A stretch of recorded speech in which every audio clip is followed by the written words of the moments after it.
1996 à 1997, 1998 à 2002, puis fin août 2008 à ce jour. Encore une crise en République démocratique du Congo, la troisième en une décennie.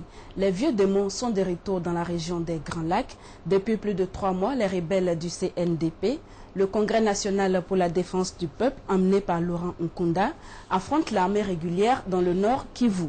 Les raisons de cette rébellion varient au fil des jours et au gré des humeurs du général dissident. Il s'est agi dans un premier temps, et je cite, de chasser le pouvoir actuel pour libérer le Congo d'un gouvernement corrompu et irresponsable. Ensuite, de revendiquer la révision à la baisse des contrats entre le gouvernement congolais et la Chine. Et enfin, Laurent Nkunda dit défendre la cause des Tutsis. Mais contre qui et contre quoi? La crise en RDC, une crise bien complexe. Pour la comprendre, nous avons fait appel au professeur Biaka Zasseli. Bonsoir, professeur. Bonsoir. Et à un confrère de la presse camerounaise, Aristide Nkenda Kenda, directeur de publication des magazines panafricains, As Magazine.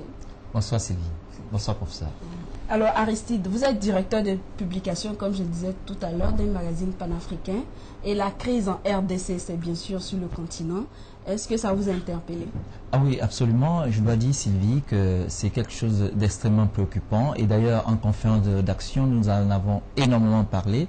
Je me rends dans les prochains jours personnellement en RDC pour comprendre effectivement ce qui s'y passe. Et rassurez-vous, dans le prochain numéro, nous allons faire un très large reportage et une grande analyse sur la situation à RDC qui est désastreuse et malheureuse. D'accord. On attend donc ce numéro. Alors, professeur, aujourd'hui, quand on entend des expressions comme Tutsi, est-ce qu'on ne devrait pas avoir peur que la région des Grands Lacs ne se noie dans un autre conflit, pareil à celui de 1994 qu'on a eu au Rwanda? Je voudrais vous dire que la région du Kivu, depuis 1964, est une région constamment en guerre. Bon. C'est une région qui, historiquement, a subi un découpage colonial tel qu'on a une partie des Tutsis au Rwanda, au Burundi et au Congo.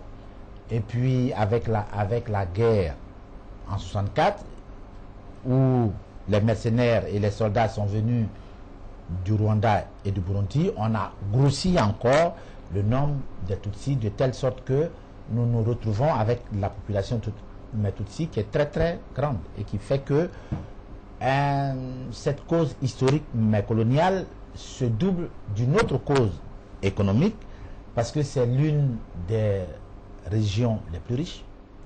On a le fer, on a le zinc, on a le cuivre, on a le coltan, si je ne me trompe pas. Donc tout cela fait que les causes historiques, économiques et politiques, parce que le Rwanda et le Burundi sont deux petits pays qui sont comme dans l'entrejambe du Congo, et ce qui fait que le Congo lui-même a toujours du mal à contrôler par rapport à sa grandeur ses frontières. Ce qui fait que chacun se lève et puis il va prendre un morceau du Congo.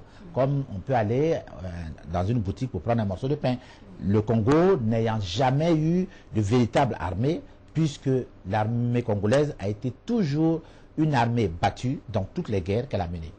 Alors, c'est une zone avec plusieurs rébellions. Est-ce qu'on ne devrait pas avoir peur que ce conflit embrase toute la région des Grands Lacs? Tous ceux qui sont actuellement en conflit au Congo sont les mêmes hommes. Il n'y a pas de nouvelles personnes. Nkunda, il y était déjà, mais Kabila, il y était déjà. Tous ceux qui sont là, c'est les mêmes acteurs. Ce sont les mêmes acteurs d'un problème qui dure depuis 1964 et qui ne peut pas changer tant que la géophysique du Congo ne change pas. Tant que les intérêts en jeu ne changent pas, on aura mais la même chose. Alors, quand vous parlez des géophysiques, vous remettez en cause le découpage?